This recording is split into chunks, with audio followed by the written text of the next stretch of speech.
আসসালামু আলাইকুম এভরিওয়ান। প্রতি বছরেই কিন্তু মেধাবী এসএসসি বা এসএসসি সমমান পরীক্ষায় উত্তীর্ণ স্টুডেন্টদেরকে প্রায় 70,000 টাকার মতো শিক্ষাবৃত্তি বা স্কলারশিপ দিয়ে থাকে ডাচ বাংলা ব্যাংক লিমিটেড।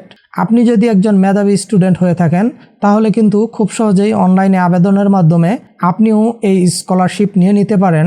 এক্ষেত্রে আপনি 2 বছর মেয়াদে প্রতি মাসেই 2,500 টাকা করে বৃত্তি পাবেন। এছাড়াও বার্ষিক আপনি 2,500 টাকা পাঠ্যপুস্তকের জন্য পাবেন। এছাড়াও আপনি পোশাক পরিচ্ছদের জন্য কিন্তু বার্ষিক 1,000 টাকা পাবেন এবং এখানে 2 বছর মেয়াদে প্রায় 70,000 টাকার মতো কিন্তু শিক্ষাবৃত্তি দেওয়া হয়ে থাকে। তো আপনি যদি একজন মেধাবী স্টুডেন্ট হয়ে থাকেন খুব সহজেই কিন্তু আপনি এই শিক্ষাবৃত্তির জন্য অনলাইনে আবেদন করে এই শিক্ষাবৃত্তিটা আপনিও পেয়ে যেতে পারেন। আজকের ভিডিওতে আমি এই শিক্ষাবৃত্তি সম্পর্কে কিভাবে আপনারা এটার জন্য আবেদন করবেন এবং এটাতে আবেদনের জন্য কি কি শর্তাবলী বা নিয়মকানুন রয়েছে A to Z আজকের ভিডিওতে আপনাদের সাথে শেয়ার করব। মূল ভিডিওতে যাওয়ার আগে রিকোয়েস্ট করব অবশ্যই ভিডিওটিকে একটি লাইক করে দিবেন এবং চ্যানেলটিকে সাবস্ক্রাইব করে দিবেন। এছাড়াও ভিডিওটি যদি আপনার কাছে গুরুত্বপূর্ণ মনে হয়ে থাকে অবশ্যই ভিডিওটি আপনার ফেসবুক টাইমলাইনে শেয়ার করে দিবেন। সেক্ষেত্রে কিন্তু আপনার ফেসবুকে থাকা যে কোনো অসচ্ছল দরিদ্র পরিবারের মেধাবী শিক্ষার্থী কিন্তু অনলাইনে আবেদনের মাধ্যমে এই শিক্ষাবৃত্তিটি পেয়েও যেতে পারে। এখন প্রথম কথা হলো এই শিক্ষাবৃত্তিটা কারা পায় বা কাদেরকে দেয়া হয়। এক্ষেত্রে আপনি যদি একজন মেধাবী স্টুডেন্ট হয়ে থাকেন আর আপনি যদি ভালো রেজাল্ট করে থাকেন এবং আপনি যদি একজন দরিদ্র বা অসচ্ছল ফ্যামিলির মেম্বার হয়ে থাকেন সেক্ষেত্রে কিন্তু এই শিক্ষাবৃত্তিটা আপনি পেতে পারেন। তো প্রথমেই চলুন জেনে নেওয়া যাক যে এই শিক্ষাবৃত্তি পাওয়ার জন্য আপনাদের কি কি শর্তাবলী রয়েছে। তো প্রথমেই চলুন দেখে নেওয়া যাক বৃত্তির আবেদনের জন্য কি কি যোগ্যতার প্রয়োজন হবে। প্রথমত আপনার এসএসসি বা সমমান শিক্ষার স্তর থাকতে হবে, অর্থাৎ যারা এসএসসি পরীক্ষা দিয়েছেন কিংবা সমমান যেরকম দাখিল বা কারিগরি বোর্ড থেকে পরীক্ষা দিয়েছেন তারা কিন্তু আবেদন করতে পারবেন। এখানে ন্যূনতম আপনার রেজাল্ট থাকতে হবে সিটি কর্পোরেশন এলাকার অন্তর্গত স্কুল বা শিক্ষা প্রতিষ্ঠান থেকে পরীক্ষা দিয়ে থাকলে ন্যূনতম GPA 5 প্রয়োজন হবে। তারপর রয়েছে জেলা শহর এলাকার অন্তর্গত শিক্ষা প্রতিষ্ঠান ও স্কুল থেকে যদি পরীক্ষা দিয়ে থাকেন সেক্ষেত্রে GPA 5 প্রয়োজন হবে এবং যারা গ্রামীণ অনগ্রসর অঞ্চলের অন্তর্গত স্কুল বা শিক্ষা প্রতিষ্ঠান থেকে পরীক্ষা দিয়েছেন তাদের GPA 4.83 প্রয়োজন হবে। এর কম হলে কিন্তু আপনারা আবেদন করতে পারবেন না। তো তারপর আপনারা দেখতে পাচ্ছেন বৃত্তির পরিমাণ ও সময়কাল। এখানে সময়কাল হবে 2 বছর, অর্থাৎ 2 বছরের জন্য আপনাদেরকে বৃত্তিটি দেওয়া হবে। মাসিক প্রতি মাসে আপনারা পাবেন 2500 টাকা এবং বার্ষিক বছরে একবার আপনারা পাবেন। পাঠ্য উপকরণের জন্য পাবেন 2500 টাকা এবং পোশাক পরিচ্ছদের জন্য আপনারা পাবেন 1,000 টাকা। এভাবে আপনারা কিন্তু একটানা 2 বছর পাবেন। বৃত্তির অনন্য যেসব নীতিমালা রয়েছে, প্রথমে রয়েছে যেসব ছাত্রছাত্রী সরকারি বৃত্তি ব্যতীত অন্য কোনো উৎস থেকে বৃত্তি পাচ্ছেন তারা ডাচ বাংলা ব্যাংকের শিক্ষাবৃত্তির জন্য যোগ্য বলে বিবেচিত হবেন না। অর্থাৎ আপনি যদি সরকারি বৃত্তি ছাড়া অন্য কোনো প্রতিষ্ঠান থেকে বৃত্তি অলরেডি পেয়ে থাকেন সেক্ষেত্রে কিন্তু আপনি ডাচ বাংলার এই শিক্ষাবৃত্তি পাবেন না। দ্বিতীয় যে নীতিমালাটি রয়েছে, গ্রামীণ অনগ্রসর এলাকায় অবস্থিত শিক্ষা প্রতিষ্ঠান থেকে উত্তীর্ণ ছাত্রছাত্রীদের জন্য বৃত্তির শতকরা 90% নির্ধারিত থাকবে এবং মোট বৃত্তির শতকরা 50% ছাত্রীদের প্রদান করা হবে। অর্থাৎ এখানে কিন্তু যারা ছাত্রী রয়েছে তারা 50% পাবে এবং যারা অনগ্রসর গ্রামীণ এলাকার শিক্ষা প্রতিষ্ঠান থেকে পরীক্ষা দিয়েছে তারা কিন্তু 90% এই উপবৃত্তিটা পাবে। তারপর হচ্ছে 2024 সালের এসএসসি সমমান পরীক্ষায় উত্তীর্ণ আগ্রহী ও উপরোক্ত যোগ্যতা সম্পন্ন ছাত্রছাত্রীদেরকে অনলাইনে এই ওয়েবসাইট অ্যাড্রেস থেকে নিম্নোক্ত সংযুক্তি সহ আবেদন করার জন্য অনুরোধ করা যাচ্ছে। আপনাদের আবেদন করার জন্য প্রয়োজন হবে আবেদনকারীর পাসপোর্ট সাইজের রঙিন ছবির স্ক্যান কপি, আবেদনকারীর পিতামাতার পাসপোর্ট সাইজের রঙিন ছবির স্ক্যান কপি, এসএসসি সমমান পরীক্ষার নম্বরপত্র ও প্রশংসাপত্রের স্ক্যান কপি। এখানে আবেদনকারীর জন্য কিছু গুরুত্বপূর্ণ তারিখ এবং ইনফরমেশন রয়েছে। এখানে প্রথমে রয়েছে আবেদন শুরুর তারিখ 14 মে 2024, অর্থাৎ অলরেডি কিন্তু আবেদন শুরু হয়ে গেছে, আপনারা কিন্তু এখনই আবেদন করতে পারবেন। তারপর রয়েছে আবেদনের শেষ তারিখ, আপনারা 8 জুন 2024 পর্যন্ত আবেদন করতে পারবেন এবং ওয়েবসাইটের মাধ্যমে প্রাথমিকভাবে বাছাইকৃত প্রার্থীদের তালিকা প্রকাশ করা হবে 12 জুন 2024।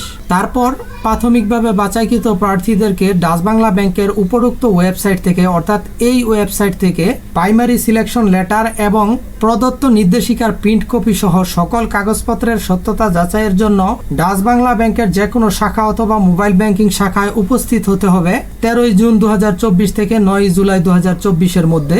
চূড়ান্ত ফলাফল প্রকাশ ওয়েবসাইট, এই ওয়েবসাইটে আপনাদের চূড়ান্ত ফলাফল প্রকাশ করা হবে এবং সরাসরি ডাকযোগে অথবা কুরিয়ার যোগে কোনো আবেদন গ্রহণযোগ্য হবে না। অর্থাৎ আপনারা যদি সরাসরি অথবা ডাকযোগে আবেদন করেন সেই আবেদন কিন্তু গ্রহণযোগ্য হবে না, আপনাদের অবশ্যই অনলাইনেই আবেদন করতে হবে।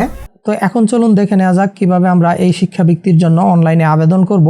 এটা আমরা স্মার্টফোন বা কম্পিউটার যে কোনো ডিভাইস থেকেই করতে পারবো। তো এটার জন্য সর্বপ্রথমেই এই ভিডিওর ডিসক্রিপশনে একটা লিঙ্ক রয়েছে, সিম্পলি আপনারা ওই লিঙ্কে ক্লিক করবেন। তো সর্বপ্রথমে আপনারা আমার এই ভিডিওর ডিসক্রিপশনে একটা লিঙ্ক রয়েছে, ওই লিঙ্কে ক্লিক করবেন। ওই লিঙ্কে ক্লিক করলে সরাসরি এই ওয়েবসাইটটা ওপেন হবে। তো এখান থেকে প্রথমে আপনাদের যা করতে হবে, এখান থেকে অ্যাপ্লাই অপশনে ক্লিক করতে হবে।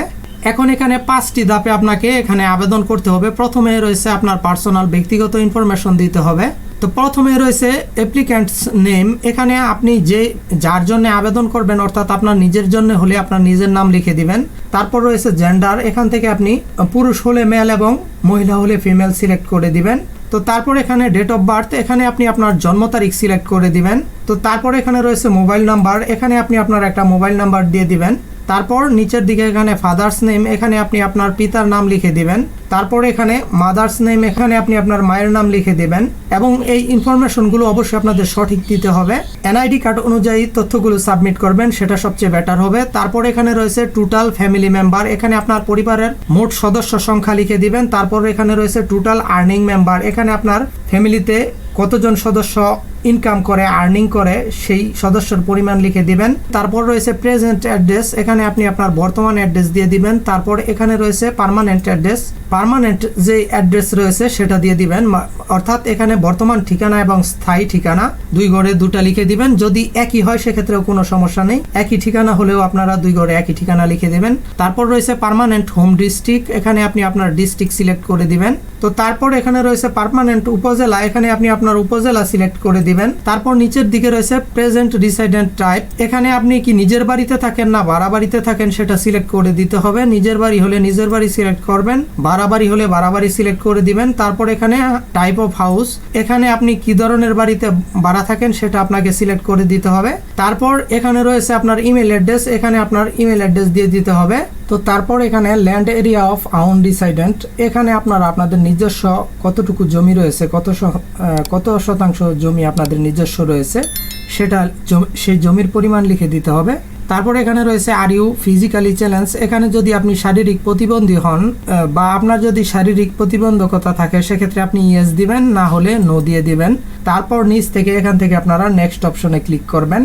তো দেন এখানে আমাদের এডুকেশনাল ইনফো দিতে হবে। প্রথমে রয়েছে একাডেমিক লেভেল, এখানে আপনারা আপনাদের শিক্ষাগত যোগ্যতা এসএসসি হলে এসএসসি, দাখিল হলে দাখিল অথবা অনন্য আদার্স হলে আদার্স আপনারা এসএসসি সমমান সিলেক্ট করে দিতে পারেন।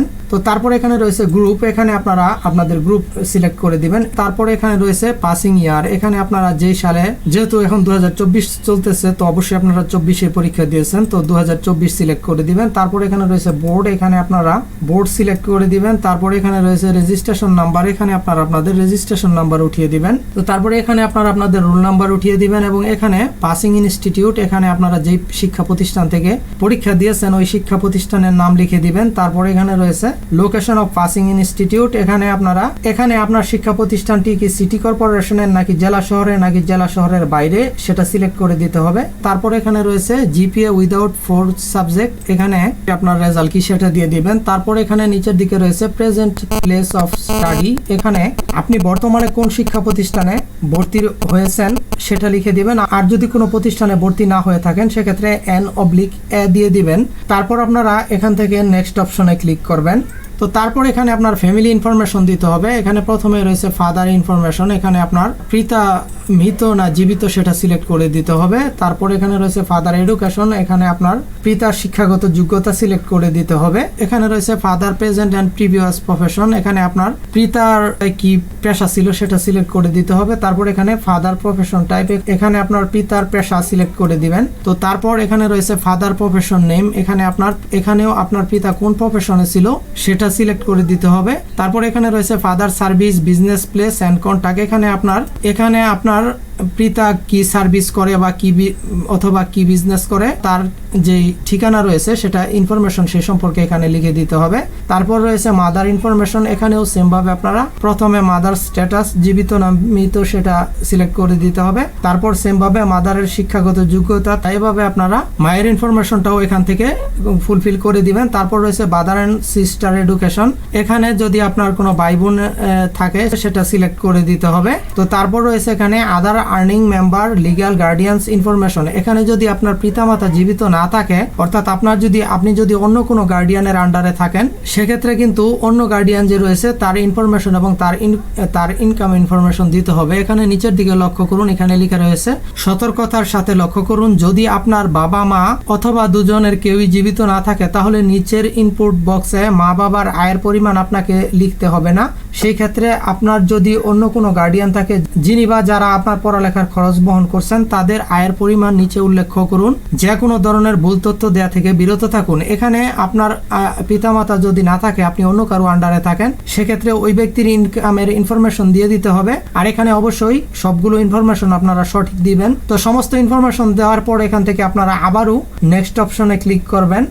এখন আমরা চতুর্থ পেজে চলে এসেছি, এখানে আমরা স্কলারশিপ ইনফরমেশন দিব। তো প্রথমে এখানে রয়েছে অ্যাপ্লিক্যান্ট গভর্নমেন্ট স্কলারশিপ ইনফরমেশন, এখানে আপনার যদি গভর্নমেন্ট থেকে কোনো ধরনের স্কলারশিপ থাকে, আপনি যদি গভর্নমেন্ট থেকে কোনো ধরনের স্কলারশিপ পেয়ে থাকেন, সেক্ষেত্রে এখানে ইয়েস, আর না পেয়ে থাকলে নো সিলেক্ট করে দিবেন। তো তারপর এখানে রয়েছে applicants brother sister scholarship information, এখানে যদি আপনার কোনো ভাই বোন ডাচ বাংলার স্কলারশিপ নিয়ে থাকে, সেক্ষেত্রে ইয়েস, আর না নিয়ে থাকলে নো সিলেক্ট করে দিবেন। তারপর এখান থেকে আপনারা আবারও নেক্সট অপশনে ক্লিক করবেন।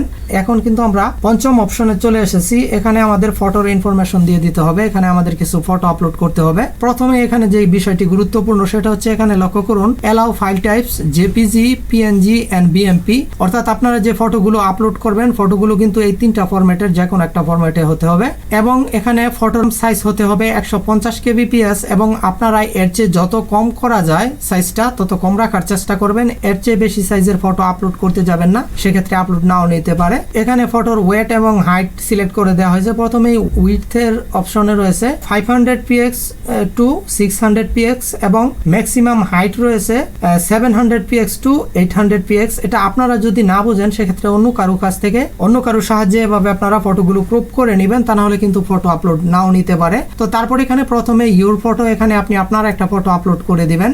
তারপর নিচের দিকে ইউর ফাদার ফটো, এখানে আপনি আপনার পিতার ছবি আপলোড করবেন। তারপর রয়েছে ইউর মাদার ফটো, এখানে আপনি আপনার মায়ের ছবি আপলোড করবেন। এবং তারপর রয়েছে ইউর এসএসসি মার্কশিট, এখানে আপনার এসএসসির যে মার্কশিট রয়েছে সেটার ফটো আপলোড করতে হবে। তো তারপর এখানে রয়েছে ইউর এসএসসি টেস্টিমোনিয়াল, এখানে আপনার এসএসসি প্রশংসাপত্রর স্ক্যান কপি আপলোড করতে হবে। তো টোটাল এই সম্পূর্ণ বিষয়গুলো আপলোড দেওয়ার পর নিচ থেকে এখানে আপনারা যে ক্যাপচাটা দেখতে পাচ্ছেন, এই ক্যাপচাতে যে সংখ্যাগুলো রয়েছে বা বর্ণগুলো রয়েছে, এগুলো আপনারা জাস্ট এই ঘরে উঠিয়ে দিবেন। উঠিয়ে নিচ থেকে আপনারা এখান থেকে জাস্ট সাবমিট অপশনে ক্লিক করলেই কিন্তু আপনাদের এই অ্যাপ্লিকেশনটি সাবমিট হয়ে যাবে। এখন পরবর্তী সময় আপনাদের এই অ্যাপ্লিকেশনের রেজাল্টটা যখন পাবলিশ করা হবে, তখন আপনারা কিভাবে চেক করবেন যে আপনি সিলেক্টেড হয়েছেন কিনা বা আপনার সিলেকশন করা হয়েছে কিনা, সেটা করার জন্য এখান থেকে আপনারা এখানে রাইট সাইডে দেখতে পাচ্ছেন স্কলারশিপ রেজাল্ট, এখানে আপনারা ক্লিক করবেন। এখানে কিন্তু আপনাকে সিলেক্ট করা হয়েছে কিনা স্কলারশিপের জন্য সেই ইনফরমেশন কিন্তু আপনি এখানে পেয়ে যাবেন। এখানে আপনারা দেখতে পাচ্ছেন এসএসসি 2024, তারপর রয়েছে এইচএসসি 2023, তারপর রয়েছে এসএসসি 2023। এখানে আপনারা রাইট সাইডে ক্লিক টু সি একটি অপশন দেখতে পাচ্ছেন। এখানে কিন্তু এসএসসি 2023 এর অপশনে কিন্তু click to see option show করছে, যদিও 2024 এরটা যেহেতু এখনো পাবলিশ ডেট আসেনি, সেহেতু এখানে কিন্তু রেজাল্টটা শো করেনি। এটা রেজাল্টের ডেট আসলেই কিন্তু এখানে আপনারা ক্লিক টু সি অপশনটা দেখতে পাবেন। তো সিম্পলি আমি 2023 থেকে এখান থেকে দেখিয়ে দিচ্ছি। আপনারা এখানে রেজাল্ট পাবলিশ হয়ে যাওয়ার পর এখানে আপনারা ক্লিক টু সি অপশন পাবেন। তো এখান থেকে আপনারা সিম্পলি এভাবে ক্লিক টু সি অপশনে ক্লিক করার পর এখানে কিন্তু আপনারা প্রথমে এখানে রয়েছে অ্যাপ্লিকেশন আইডি। আপনারা যখন আবেদন সাবমিট করবেন, তখন কিন্তু আপনাদের এখানে একটি অ্যাপ্লিকেশন আইডি দেওয়া হবে। ওই আইডিটি আপনারা অবশ্যই নোট করে নেবেন। তো এখান থেকে আপনারা অ্যাপ্লিকেশন আইডি অনুযায়ী চেক করতে পারবেন। এছাড়াও এখানে আপনাদের ফাদার্স নেম, মাদার্স নেম বা এসব ইনফরমেশন আপনারা জাস্ট এখানে যে সার্চ অপশন রয়েছে, এখানে আপনারা আপনাদের অ্যাপ্লিকেশন আইডি কিংবা আপনাদের পিতার নাম, মাতার নাম লিখে কিন্তু আপনারা সার্চ করে দিলেই আপনাদের সিলেকশনের রেজাল্টটা আপনারা এখান থেকে দেখে নিতে পারবেন। তো এভাবেই কিন্তু আপনারা চেক করে নিতে পারবেন যে আদৌ আপনাদের সিলেকশন হয়েছে কিনা। এই ছিল আমাদের আজকের ভিডিওটি যদি হেল্পফুল মনে হয়ে থাকে অবশ্যই ভিডিওটিকে একটি লাইক এবং চ্যানেলটিকে সাবস্ক্রাইব করে দিবেন এবং ভিডিওটিকে শেয়ার করে দিবেন। আজকের মতো আমি জাহাঙ্গীর এখানেই বিদায় নিচ্ছি। সবাই ভালো থাকবেন, সুস্থ থাকবেন। আল্লাহ হাফেজ।